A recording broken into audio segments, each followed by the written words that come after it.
Today, I'm going to talk about shape as a trademark. I'm Angela Langlatz, and I go live here on weekdays to talk about trademark and copyright law. Now, remember those little tree air fresheners? I got a call yesterday. I won't say about what, but somebody called me about little tree air fresheners.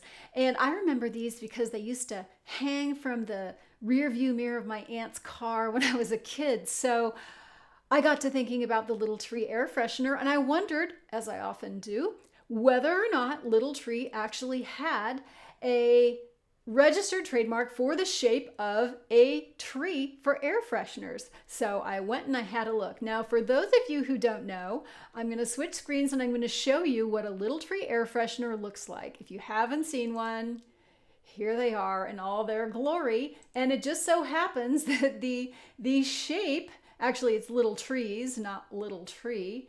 But it just so happens that this shape is actually a registered trademark for air fresheners. And you can see, if I switch over to this, you can see that they have a registered trademark for the shape. Let me move this down a little bit because my logo's in the way. Okay, here we are.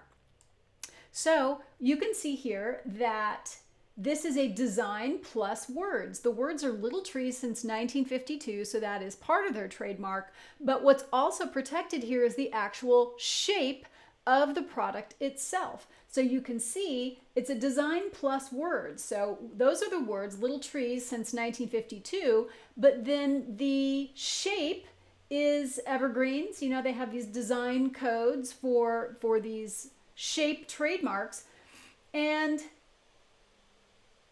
they're not claiming color, so they can use it in any color. So they're using this for air fragrancing preparations and air deodorizing preparations. They're claiming a first use in 2015, but if you'll notice under here, it says that they have prior registrations. Prior registrations dating back a long way, like all the way to 1952. Here's the record from their previous registration where they're claiming a first use in 1952. So it's pretty safe to say that this is a famous trademark. What does that mean? It means that if you're considering, using a shape for a home or car fragrance, you should probably stay away from anything that looks like a tree. Even a tree that looks different than the little tree. Why? Well, because the consumer could be confused. So a consumer could look at the shape of perhaps an oak tree, right? They're using some kind of deciduous tree, a conifer tree, a pine tree, right?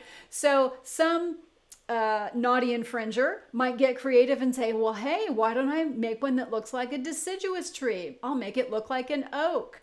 That probably wouldn't fly. Number one, because Little Tree is probably going to come after you because they're probably examining the record on a regular basis to ferret out any infringements of their trademark, like deciduous tree air fresheners, right?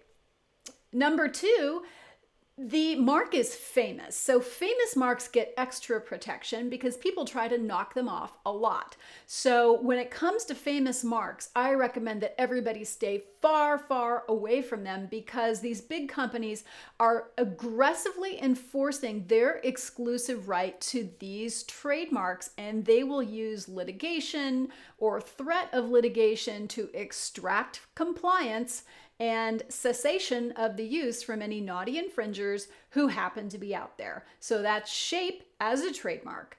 You can find me online at TrademarkDoctor.net. You can also find me on Facebook at facebook.com/TrademarkDoctor. You can message me there with any questions that you might have about trademark law, and I'll answer them in a future video. If you subscribe to my Facebook page, you'll be notified every time I go live.